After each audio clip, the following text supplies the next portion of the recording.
Another question that we're getting quite often is both from sellers as well as from aggregators, as well as from influencers, from interviewers, and so on. Whether we do see a shift in the buying behavior that goes away from China, for example, in Europe, do we see a much bigger shift, sellers sourcing from Europe, from Germany, from Turkey, from wherever, and US, for example, going away from China to source from Mexico, from South America, or even from the US?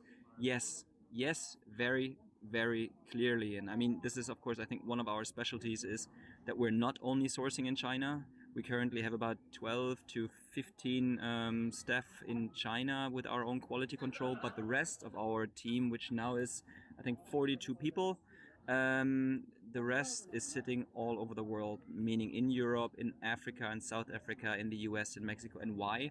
Well, simply for the reason last year the status was that about 10% of our projects or of our customers, of Amazon sellers, were sourcing outside of China, means also in other countries of Asia. But by now, there is a massive shift, and I think we have about 220 active projects going on right now at this moment. Roughly about 50% of all the projects are being sourcing from outside China. Yes, of course, other parts of Asia as well, but a lot of them, of course, in Europe or in the Americas. Even Africa, yes, also there, countries coming up. Yeah, so there is definitely a big shift, and main reasons for this that we usually hear are, of course, the shipping cost. The shipping costs have massively increased from China to the rest of the world. The production times, some issues with raw materials, production time taking longer, lead times taking longer. Of course, the not only the cost for shipping but also the time for shipping. And one of the things that we hear the least, but very worth thinking about, is the marketing aspect. Marketing meaning things are made in Europe, made in EU, made in Germany, made in US, made in wherever else, made outside of China. That's even a marketing thing we see coming every now and then.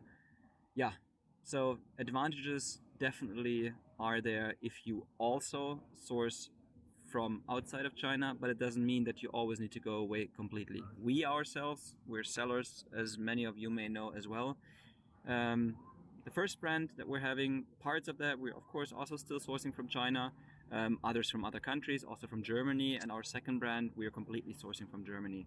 So, yep, there can definitely be a wild mix in there. It does not mean that you need to go completely away from China, but there is a massive shift, of course, in the last 1 to 2 years to go away. Sorry, I have a fly coming around here all the time. Awesome.